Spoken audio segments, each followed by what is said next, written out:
Number 2. The Red-Headed League. I had called upon my friend Mr. Sherlock Holmes one day in the autumn of last year, and found him in deep conversation with a very stout, florid-faced, elderly gentleman with fiery red hair.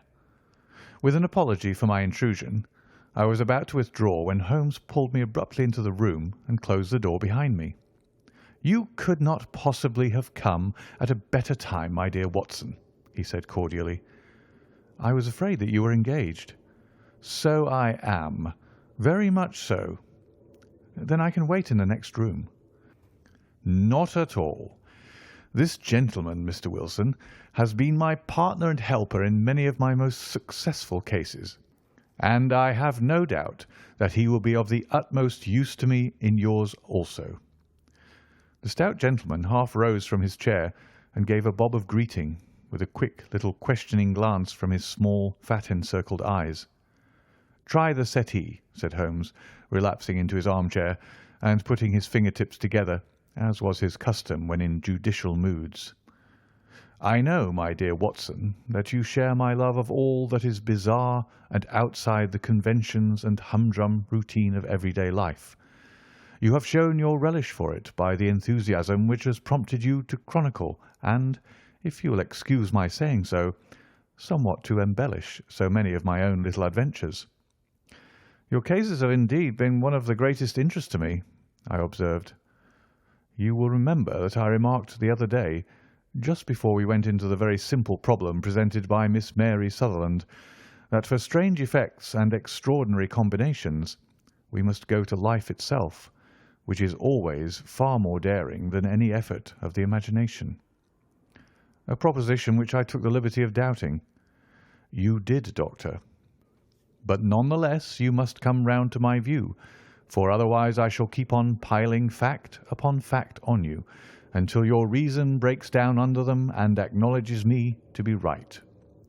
Now, Mr. Jabez Wilson here has been good enough to call upon me this morning, and to begin a narrative which promises to be one of the most singular which I have listened to for some time. You have heard me remark that the strangest and most unique things are very often connected, not with the larger, but with the smaller crimes, and occasionally, indeed, where there is room for doubt whether any positive crime has been committed.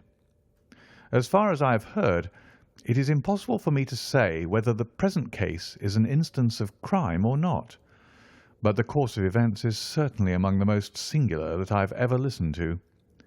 Perhaps, Mr. Wilson, you would have the great kindness to recommence your narrative. I ask you not merely because my friend Dr. Watson has not heard the opening part, but also because the peculiar nature of the story makes me anxious to have every possible detail from your lips. As a rule, when I have heard some slight indication of the course of events, I am able to guide myself by the thousands of other similar cases which occur to my memory. In the present instance, I am forced to admit that the facts are, to the best of my belief, unique." The portly client puffed out his chest with an appearance of some little pride, and pulled a dirty and wrinkled newspaper from the inside pocket of his greatcoat. As he glanced down the advertisement column, with his head thrust forward and the paper flattened out upon his knee, I took a good look at the man, and endeavoured, after the fashion of my companion, to read the indications which might be presented by his dress or appearance. I did not gain very much, however, by my inspection. Our visitor bore every mark of being an average, commonplace British tradesman, obese, pompous, and slow.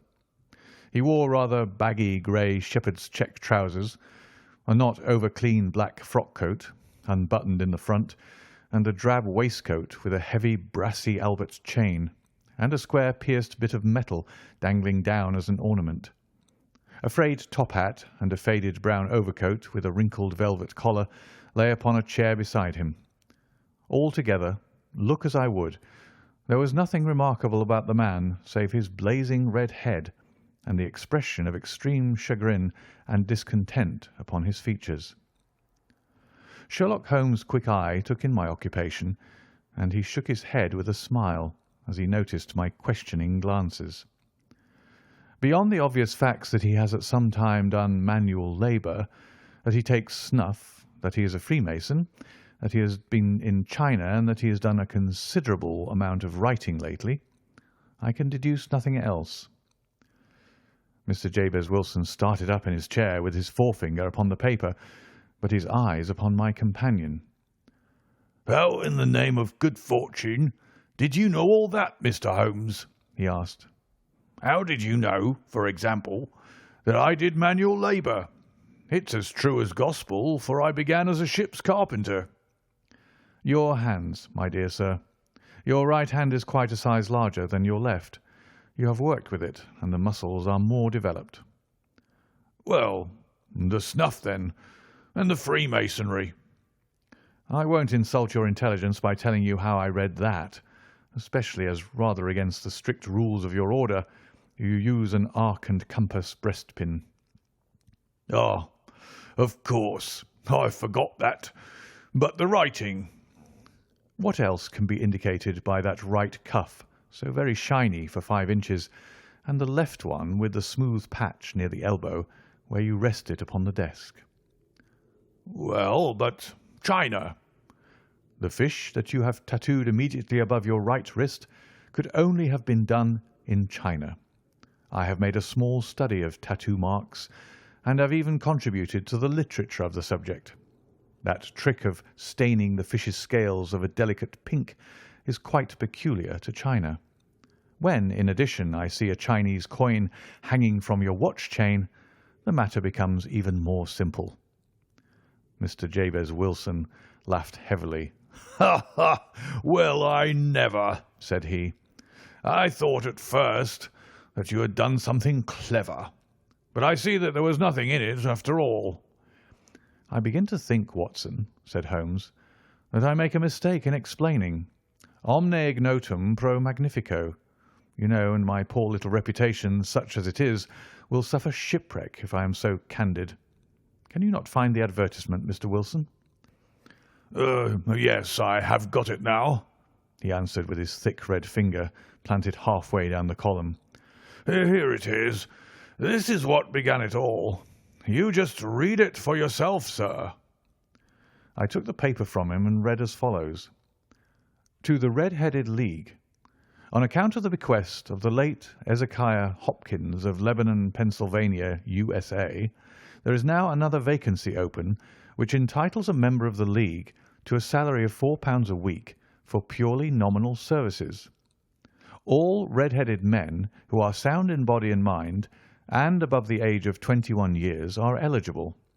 Apply in person on Monday at 11 o'clock to Duncan Ross at the offices of the League, 7 Pope's Court, Fleet Street." "What on earth does this mean?" I ejaculated, after I had twice read over the extraordinary announcement. Holmes chuckled and wriggled in his chair, as was his habit when in high spirits. "It is a little off the beaten track, isn't it?" said he. "And now, Mr. Wilson, off you go at scratch and tell us all about yourself, your household, and the effect which this advertisement had upon your fortunes. You will first make a note, Doctor, of the paper and the date." "It is the Morning Chronicle of April 27th, 1890. Just 2 months ago." "Very good. Now, Mr. Wilson?" "Well, it is just as I've been telling you, Mr. Sherlock Holmes," said Jabez Wilson, mopping his forehead. "I have a small pawnbroker's business at Coburg Square, near the sea. It's not a very large affair, and of late years it has not done more than just give me a living. I used to be able to keep 2 assistants, but now I only keep 1, and I would have a job to pay him, but that he is willing to come for half wages so as to learn the business." "What is the name of this obliging youth?" asked Sherlock Holmes. "His name is Vincent Spaulding, and he's not such a youth either. It's hard to say his age. I should not wish a smarter assistant, Mr. Holmes, and I know very well that he could better himself and earn twice what I'm able to give him. But after all, if he is satisfied, why should I put ideas in his head?" "Why, indeed? You seem most fortunate in having an employee who comes under the full market price. It is not a common experience among employers in this age. I don't know that your assistant is not as remarkable as your advertisement." "Oh, he has his faults too," said Mr. Wilson. "Never was such a fellow for photography. Snapping away with a camera when he ought to be improving his mind, and then diving down into the cellar like a rabbit into its hole to develop his pictures. That is his main fault, but on the whole he's a good worker. There's no vice in him." "He is still with you, I presume?" "Yes, sir. He and a girl of 14 who does a bit of simple cooking and keeps the place clean. That's all I have in the house, for I am a widower and never had any family.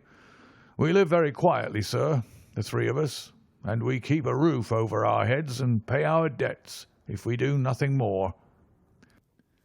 The first thing that put us out was that advertisement. Spaulding, he came down into the office just this day, 8 weeks, with this very paper in his hand, and he says, 'I wish to the Lord, Mr. Wilson, that I was a red-headed man.' 'Why that?' I asks. 'Why,' says he, 'here's another vacancy on the League of the Red-Headed Men. It's worth quite a little fortune to any man who gets it, and I understand that there are more vacancies than there are men, so that the trustees are at their wits' end what to do with the money. If my hair would only change colour, there's a nice little crib all ready for me to step into.' 'Why, what is it then?' I asked. 'You see, Mr. Holmes, I'm a very stay-at-home man, and as my business came to me instead of my having to go to it, I was often weeks on end without putting my foot over the doormat. In that way, I didn't know much of what was going on outside, and I was always glad of a bit of news.' "Have you never heard of the League of the Red-Headed Men?" he asked with his eyes open. "Never? Why, I wonder at that, for you are eligible yourself for one of the vacancies." "And what are they worth?" I asked. "Oh, merely a couple of hundred a year, but the work is slight, and it need not interfere very much with one's other occupations." Well, you can easily think that that made me prick up my ears, for the business has not been over good for some years, and an extra couple of hundred would have been very handy. "Tell me all about it," said I. "Well," said he, showing me the advertisement, "you can see for yourself that the League has a vacancy, and there is the address where you should apply for particulars. As far as I can make out, the League was founded by an American millionaire, Ezekiah Hopkins, who was very peculiar in his ways. He was himself red-headed, and he had a great sympathy for all red-headed men. So when he died, it was found that he had left his enormous fortune in the hands of trustees, with instructions to apply the interest to the providing of easy berths to men whose hair is of that colour. From all I hear, it is splendid pay and very little to do." "But," said I, "there'd be millions of red-headed men who could apply." "Not so many as you might think," he answered. "You see, it is really confined to Londoners and to grown men. This American had started from London when he was young, and he wanted to do the old town a good turn. Then again, I have heard it is no use your applying if your hair is light red or dark red or anything but real, bright, blazing, fiery red. Now, if you cared to apply, Mr. Wilson, you would just walk in, but perhaps it would hardly be worth your while to put yourself out of the way for the sake of a few £100. Now, it is a fact, gentlemen, as you may see for yourselves, that my hair is of a very full and rich tint, so that it seemed to me that if there was to be any competition in the matter, I stood as good a chance as any man that I had ever met. Vincent Spaulding seemed to know so much about it that I thought he might prove useful. So I just ordered him to put up the shutters for the day and to come right away with me.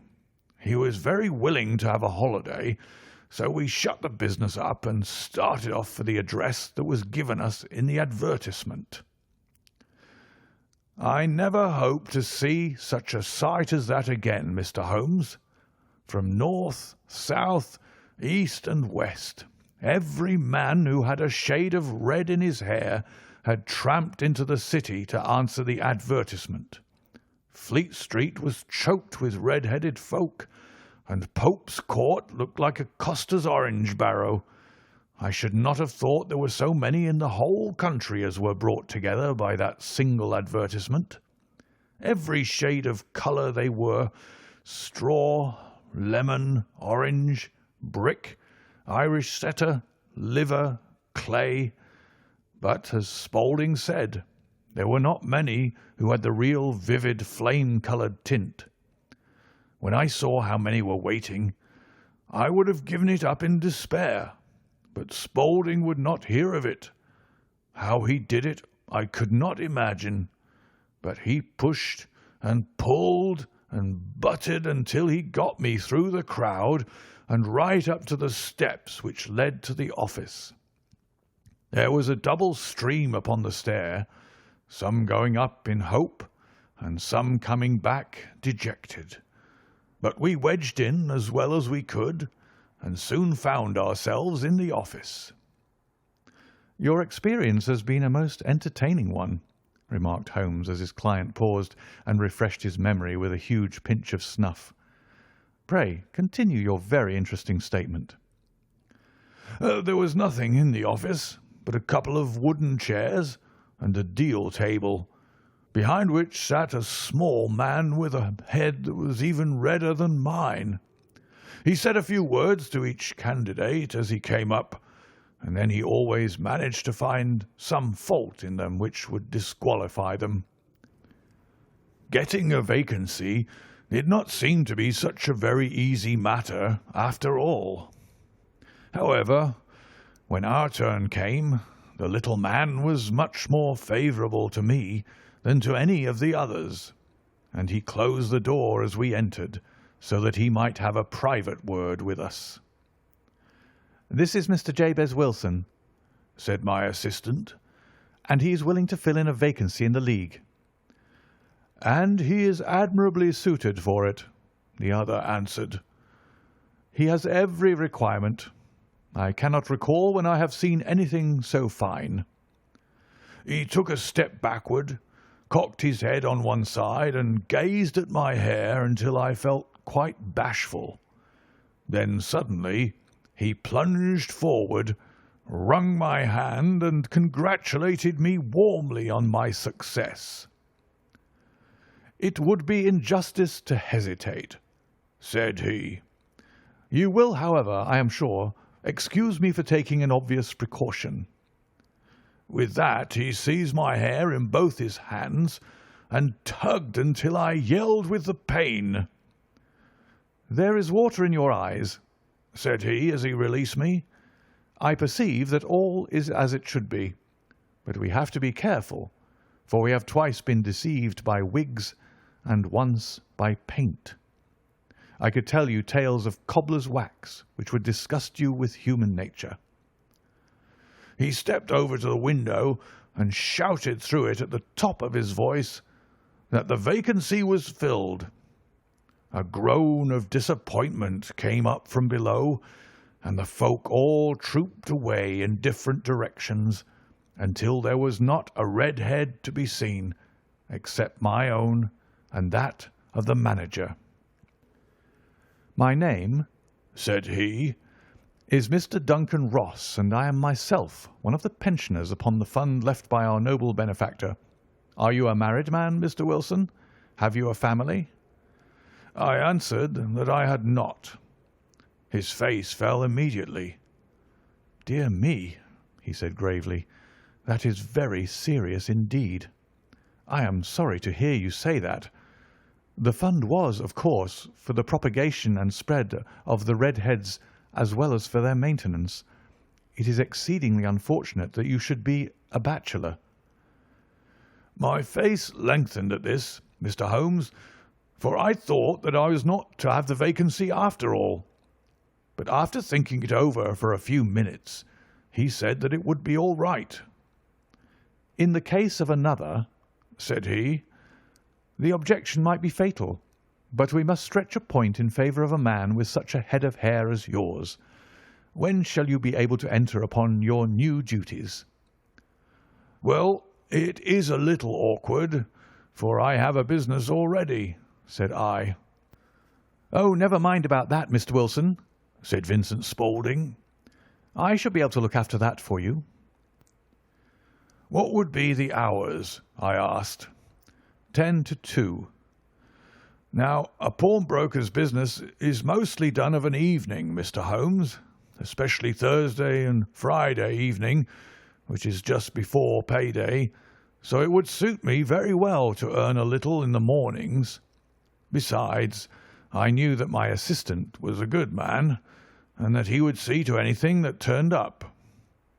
"That would suit me very well," said I. "And the pay?" "Is £4 a week." "And the work?" "Is purely nominal." "What do you call purely nominal?" "Well, you have to be in the office, or at least in the building, the whole time. If you leave, you forfeit your whole position forever. The will is very clear upon that point. You don't comply with the conditions if you budge from the office during that time." "It's only 4 hours a day, and I should not think of leaving," said I. "No excuse will avail," said Mr. Duncan Ross. "Neither sickness nor business nor anything else. There you must stay, or you lose your billet." "And the work?" "Is to copy out the Encyclopaedia Britannica. There is the first volume of it in that press. You must find your own ink, pens, and blotting paper, but we provide this table and chair. Will you be ready tomorrow?" "Certainly," I answered. "Then good-bye, Mr. Jabez Wilson, and let me congratulate you once more on the important position which you have been fortunate enough to gain." He bowed me out of the room, and I went home with my assistant, hardly knowing what to say or do. I was so pleased at my own good fortune. Well, I thought over the matter all day, and by evening I was in low spirits again, for I had quite persuaded myself that the whole affair must be some great hoax or fraud, though what its object might be I could not imagine. It seemed altogether past belief that anyone could make such a will, or that they should pay such a sum for doing anything so simple as copying out the Encyclopaedia Britannica. Vincent Spaulding did what he could do to cheer me up, but by bedtime I had reasoned myself out of the whole thing. However, in the morning I determined to have a look at it anyhow, so I bought a penny bottle of ink, and with a quill pen and 7 sheets of foolscap paper, I started off for Pope's Court. Well, to my surprise and delight, everything was as right as possible. The table was set out ready for me, and Mr. Duncan Ross was there to see that I got fairly to work. He started me off upon the letter A, and then he left me, but he would drop in from time to time to see that all was right with me. At 2 o'clock he bade me good day, complimented me upon the amount that I had written, and locked the door of the office after me. This went on day after day, Mr. Holmes, and on Saturday the manager came in and planked down 4 gold sovereigns for my week's work. It was the same next week, and the same the week after. Every morning I was there at 10, and every afternoon I left at 2. By degrees, Mr. Duncan Ross took to coming in only once of a morning, and then, after a time, he did not come in at all. Still, of course, I never dared to leave the room for an instant, for I was not sure when he might come, and the billet was such a good one and suited me so well that I would not risk the loss of it. 8 weeks passed away like this, and I had written about abbots and archery and armour and architecture and Attica, and hoped with diligence that I might get on to the B's before very long. It cost me something in foolscap, and I had pretty nearly filled a shelf with my writings, and then suddenly the whole business came to an end." "To an end?" "Yes, sir, and no later than this morning. I went to my work as usual at 10 o'clock, but the door was shut and locked with a little square of cardboard hammered onto the middle of the panel with a tack. Here it is, and you can read for yourself." He held up a piece of white cardboard about the size of a sheet of notepaper. It read in this fashion: "The Red-Headed League is dissolved. October 9th, 1890. Sherlock Holmes and I surveyed this curt announcement and the rueful face behind it until the comical side of the affair so completely overtopped every other consideration that we both burst out into a roar of laughter. "I cannot see that there is anything very funny," cried our client, flushing up to the roots of his flaming head. "If you can do nothing better than laugh at me, I can go elsewhere." "No, no," cried Holmes, shoving him back into the chair from which he had half risen. "I really wouldn't miss your case for the world. It is most refreshingly unusual, but there is, if you will excuse me saying so, something just a little funny about it. Pray, what steps did you take when you found the card upon the door?" "I was staggered, sir. I did not know what to do. Then I called at the offices round, but none of them seemed to know anything about it. Finally, I went to the landlord, who is an accountant living on the ground floor, and I asked him if he could tell me what had become of the Red-Headed League. He said that he had never heard of any such body. Then I asked him who Mr. Duncan Ross was. He answered that the name was new to him. 'Well,' said I, 'the gentleman at number 4. "What, the red-headed man?" "Yes." "Oh," said he. "His name was William Morris. He was a solicitor and was using my room as a temporary convenience until his new premises were ready. He moved out yesterday." "Where could I find him?" "Oh, at his new offices. He did tell me the address. Yes, 17 King Edward Street, near St. Paul's."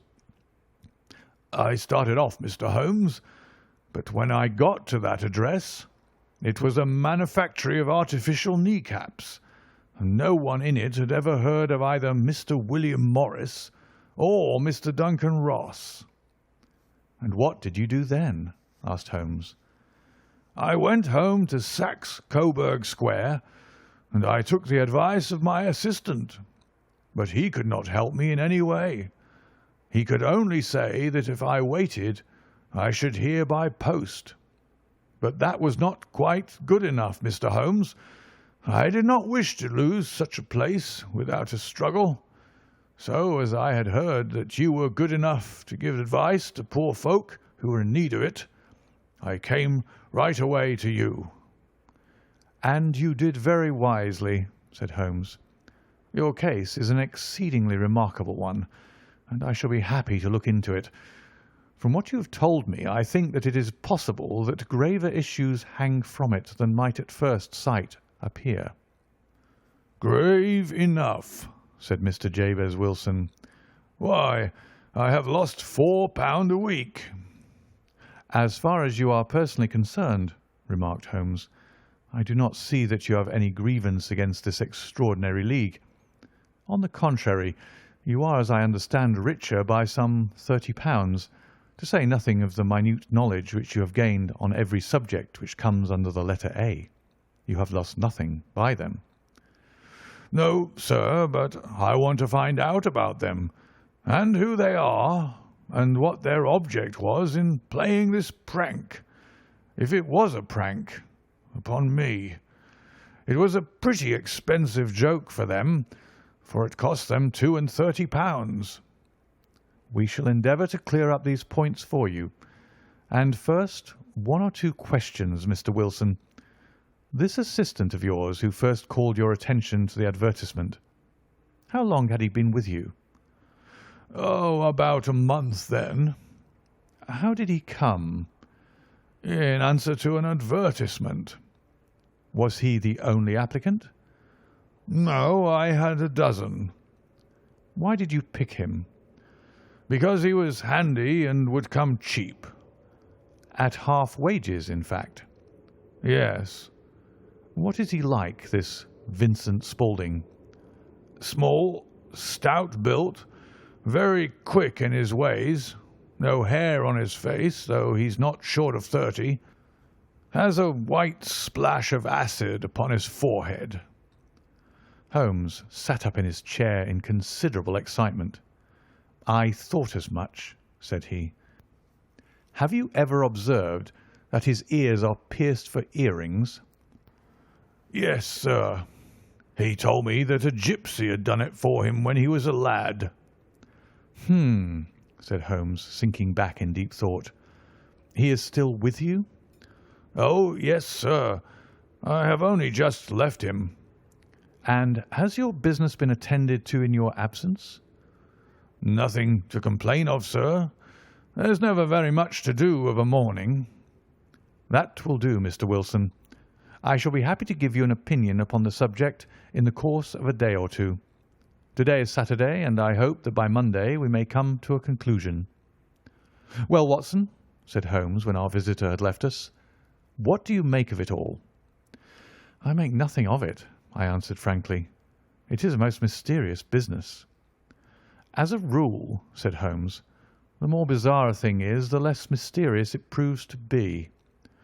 It is your commonplace, featureless crimes which are really puzzling, just as a commonplace face is the most difficult to identify. But I must be prompt over this matter." "What are you going to do, then?" I asked. "To smoke," he answered. "It is quite a three-pipe problem, and I beg that you won't speak to me for 50 minutes." He curled himself up in his chair with his thin knees drawn up to his hawk-like nose, and there he sat with his eyes closed and his black clay pipe thrusting out like the bill of some strange bird. I had come to the conclusion that he had dropped asleep, and indeed was nodding myself, when he suddenly sprang out of his chair with the gesture of a man who has made up his mind and put his pipe down upon the mantelpiece. "Sarasate plays at the St. James's Hall this afternoon," he remarked. "What do you think, Watson? Could your patient spare you for a few hours?" "I have nothing to do to-day. My practice is never very absorbing." "Then put on your hat and come. I am going through the city first, and we can have some lunch on the way. I observe that there is a good deal of German music on the programme, which is rather more to my taste than Italian or French. It is introspective, and I want to introspect. Come along." We travelled by the Underground as far as Aldersgate, and a short walk took us to the Saxe Coburg Square, the scene of the singular story which we had listened to in the morning. It was a poky, little, shabby, genteel place where 4 lines of dingy, 2-storied brick houses looked out into a small, railed-in enclosure where a lawn of weedy grass and a few clumps of faded laurel bushes made a hard fight against a smoke-laden and uncongenial atmosphere. 3 gilt balls and a brown board with Jabez Wilson in white letters upon a corner house announced the place where our red-headed client carried on his business. Sherlock Holmes stopped in front of it with his head on one side and looked it all over with his eyes shining brightly between puckered lids. Then he walked slowly up the street and then down again to the corner, still looking keenly at the houses. Finally he returned to the pawnbroker's, and having thumped vigorously upon the pavement with his stick 2 or 3 times, he went up to the door and knocked. It was instantly opened by a bright-looking, clean-shaven young fellow, who asked him to step in. "Thank you," said Holmes. "I only wish to ask you how you would go from here to the Strand." "Third right and 4th left," answered the assistant promptly, closing the door. "Smart fellow, that," observed Holmes as we walked away. "He is, in my judgment, the 4th smartest man in London, and for daring I am not sure that he has not a claim to be 3rd. I have known something of him before." "Evidently," said I. "Mr. Wilson's assistant counts for a good deal in the mystery of the Red-Headed League. I'm sure that you inquired your way merely in order that you might see him." "Not him." "What then?" "The knees of his trousers." "And what did you see?" "What I expected to see." "Why did you beat the pavement?" "My dear doctor, this is a time for observation, not for talk. We are spies in an enemy's country. We know something of Saxe-Coburg Square. Let us now explore the parts which lie behind it." The road in which we found ourselves as we turned round the corner from the retired Saxe-Coburg Square presented as great a contrast to it as the front of a picture does to the back. It was one of the main arteries which conveyed the traffic of the city to the north and west. The roadway was blocked with the immense stream of commerce flowing in a double tide inward and outward, while the footpaths were black with the hurrying swarm of pedestrians. It was difficult to realize, as we looked at the line of fine shops and stately business premises, that they really abutted on the other side upon the faded and stagnant square which we had just quitted. "Let me see," said Holmes, standing at the corner and glancing along the line. "I should like just to remember the order of the houses here. It is a hobby of mine to have an exact knowledge of London. There is Mortimer's, the tobacconist, the little newspaper shop, the Coburg branch of the City and Suburban Bank, the Vegetarian Restaurant, and Macfarlane's carriage-building depot. That carries us right on to the other block. And now, Doctor, we've done our work, so it's time we had some play. A sandwich and a cup of coffee, and then off to Violin Land, where all is sweetness and delicacy and harmony, and there are no red-headed clients to vex us with their conundrums." My friend was an enthusiastic musician, being himself not only a very capable performer, but a composer of no ordinary merit. All the afternoon he sat in the stalls, wrapped in the most perfect happiness, gently waving his long, thin fingers in time to the music, while his gently smiling face and his languid, dreamy eyes were as unlike those of Holmes the sleuth-hound, Holmes the relentless, keen-witted, ready-handed criminal agent, as it was possible to conceive. In his singular character, the dual nature alternately asserted itself, and his extreme exactness and astuteness represented, as I have often thought, the reaction against the poetic and contemplative mood which occasionally predominated in him. The swing of his nature took him from extreme languor to devouring energy, and, as I knew well, he was never so truly formidable as when, for days on end, he had been lounging in his armchair amid his improvisations and his black-letter editions. Then it was that the lust of the chase would suddenly come upon him, and that his brilliant reasoning power would rise to the level of intuition, until those who were unacquainted with his methods would look askance at him as on a man whose knowledge was not that of other mortals. When I saw him that afternoon so enwrapped in the music at St. James's Hall, I felt that an evil time might be coming upon those whom he had set himself to hunt down. "You want to go home, no doubt, Doctor," he remarked as we emerged. "Yes, it would be as well. And I have some business to do which will take some hours. This business at Coburg Square is serious." "Why serious?" "A considerable crime is in contemplation. I have every reason to believe that we shall be in time to stop it. But today being Saturday rather complicates matters. I shall want your help tonight." "At what time?" 10 will be early enough. I shall be at Baker Street at 10. "Very well. And I say, Doctor, there may be some little danger, so kindly put your army revolver in your pocket." He waved his hand, turned on his heel, and disappeared in an instant among the crowd. I trust that I am not more dense than my neighbours, but I was always oppressed with a sense of my own stupidity in my dealings with Sherlock Holmes. Here I had heard what he had heard. I had seen what he had seen.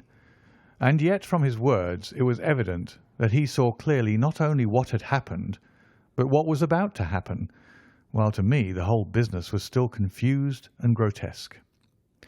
As I drove home to my house in Kensington, I thought over it all, from the extraordinary story of the red-headed copier of the encyclopaedia down to the visit to Saxe-Coburg Square, and the ominous words with which he had parted from me.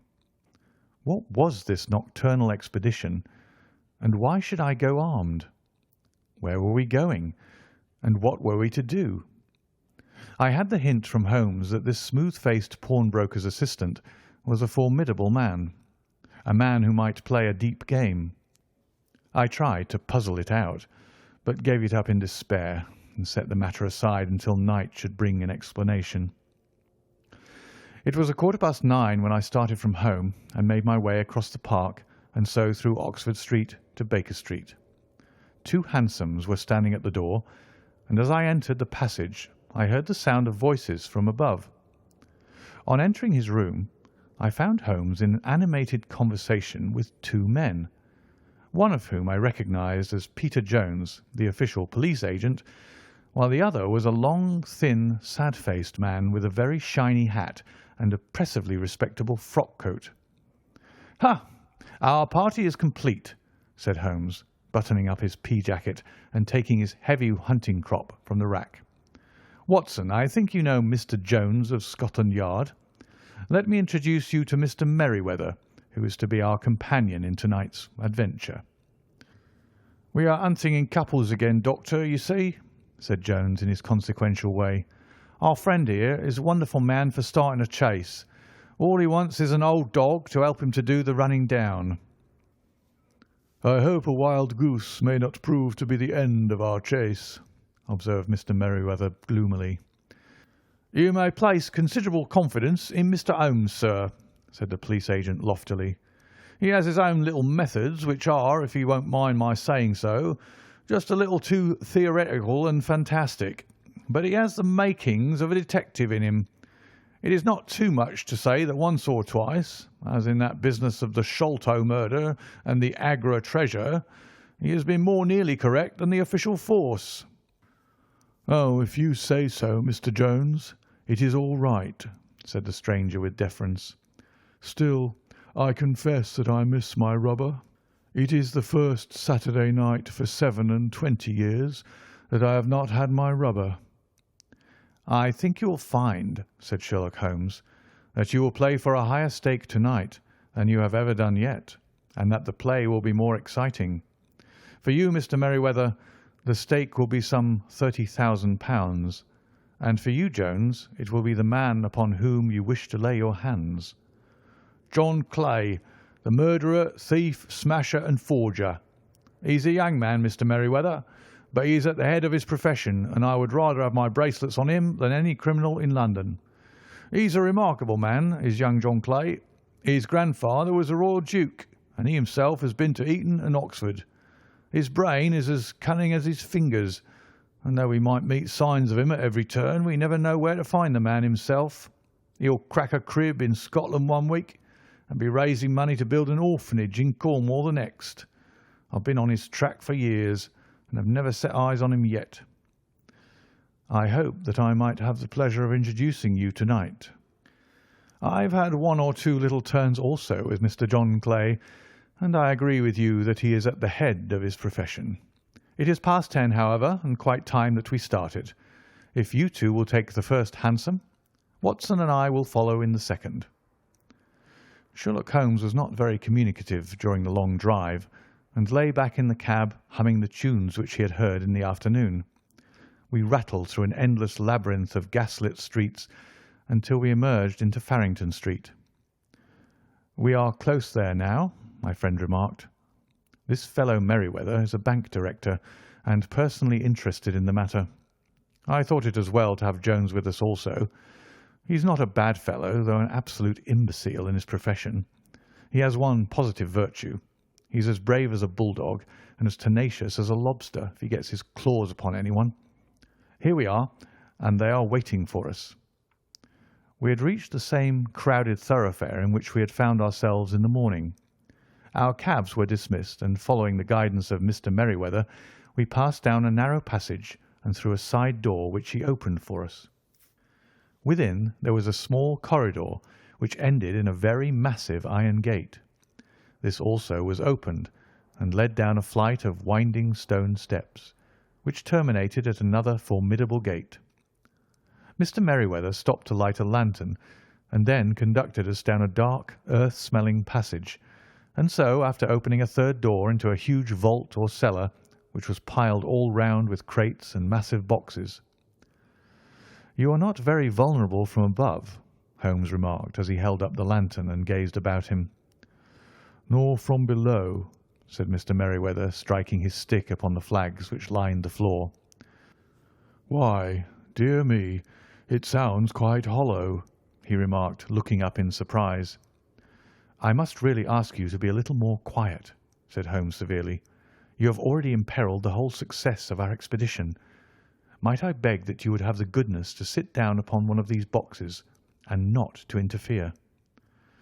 The solemn Mr. Merryweather perched himself upon a crate, with a very injured expression upon his face, while Holmes fell upon his knees upon the floor, and with a lantern and a magnifying lens began to examine minutely the cracks between the stones.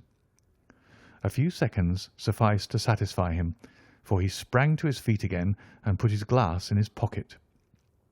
"We have at least an hour before us," he remarked, "for they can hardly take any steps until a good pawnbroker is safely in bed. Then they will not lose a minute, for the sooner they do their work, the longer time they will have for their escape. We are at present, Doctor, as no doubt you have divined, in the cellar of the City branch of one of the principal London banks. Mr. Merryweather is the chairman of directors, and he will explain to you that there are reasons why the more daring criminals of London should take a considerable interest in this cellar at present." "It is our French gold," whispered the director. "We have had several warnings that an attempt might be made upon it." "Your French gold?" "Yes. We had occasion some months ago to strengthen our resources, and borrowed for that purpose 30,000 napoleons from the Bank of France. It has become known that we have never had occasion to unpack the money, and that it is still lying in our cellar. The crate upon which I sit contains 2,000 napoleons packed between layers of lead foil. Our reserve of bullion is much larger at present than is usually kept in a single branch office, and the directors have had misgivings upon the subject." "Which were very well justified," observed Holmes. "And now it is time that we arranged our little plans. I expect that within an hour matters will come to a head. In the meantime, Mr. Merryweather, we must put that screen over that dark lantern." "And sit in the dark?" "I am afraid so. I had brought a pack of cards in my pocket, and I thought that as we were a partie carrée, you might have your rubber after all.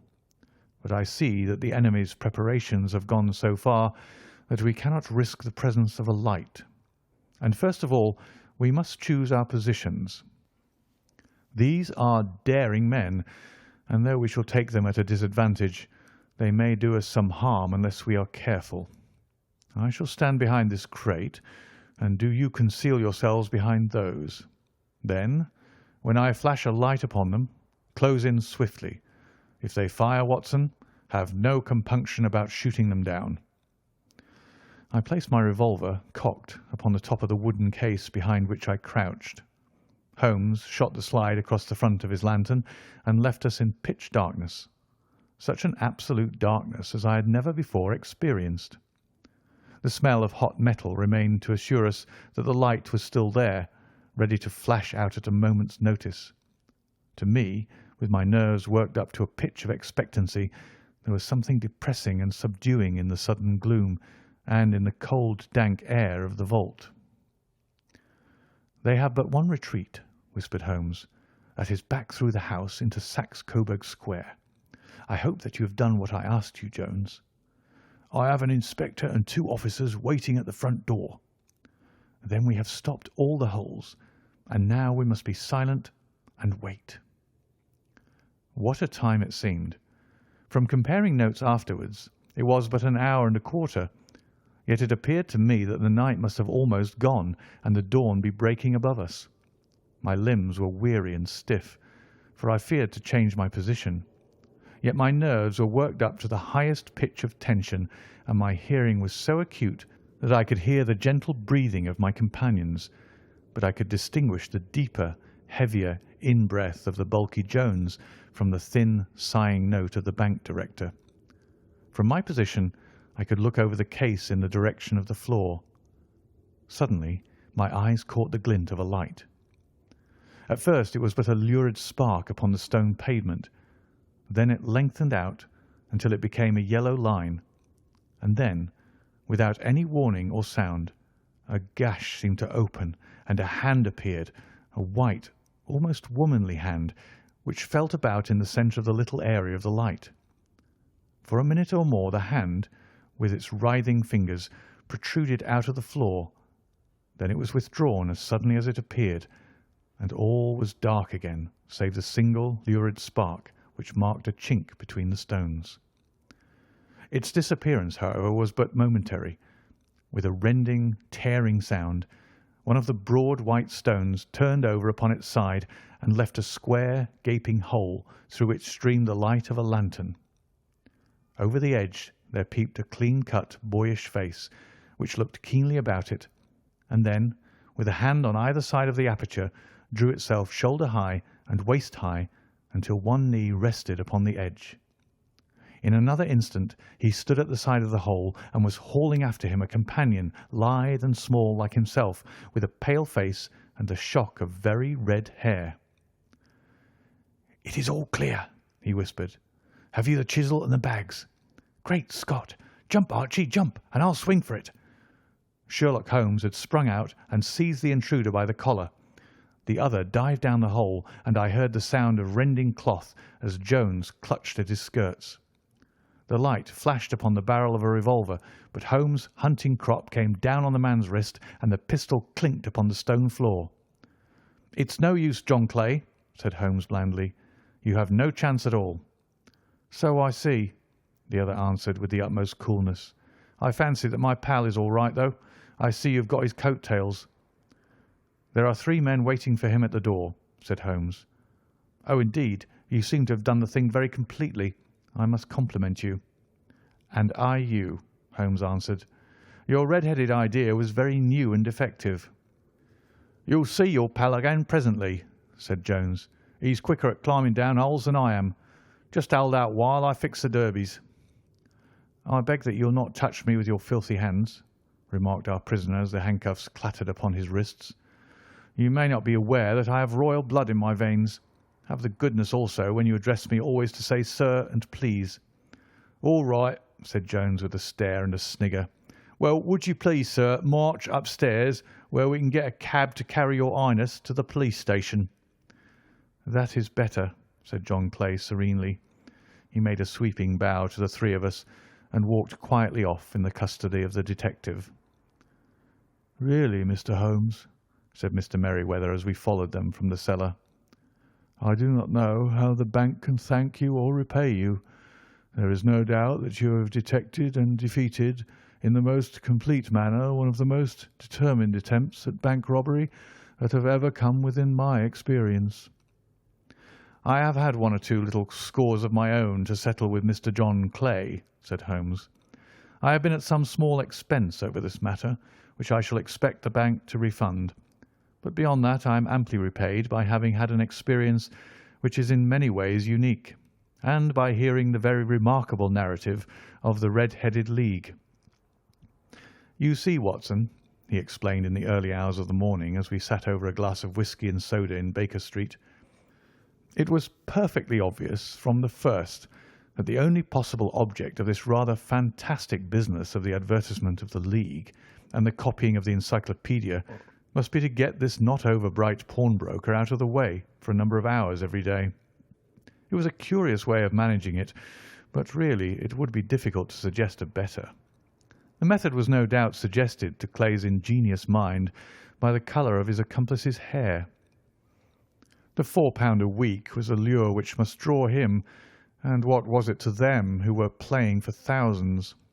They put in the advertisement, One rogue has the temporary office, the other rogue incites the man to apply for it, and together they manage to secure his absence every morning in the week.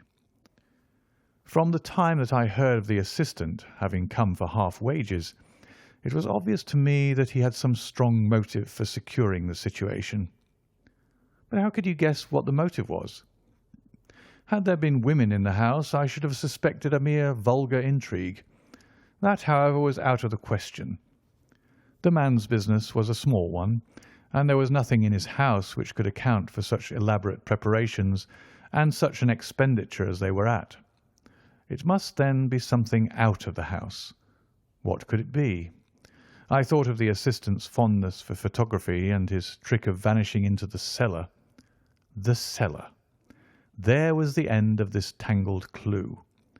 Then I made inquiries as to this mysterious assistant and found that I had to deal with one of the coolest and most daring criminals in London. He was doing something in the cellar, something which took many hours a day for months on end. What could it be once more? I could think of nothing save that he was running a tunnel to some other building. So far I had got when we went to visit the scene of action. I surprised you by beating upon the pavement with my stick.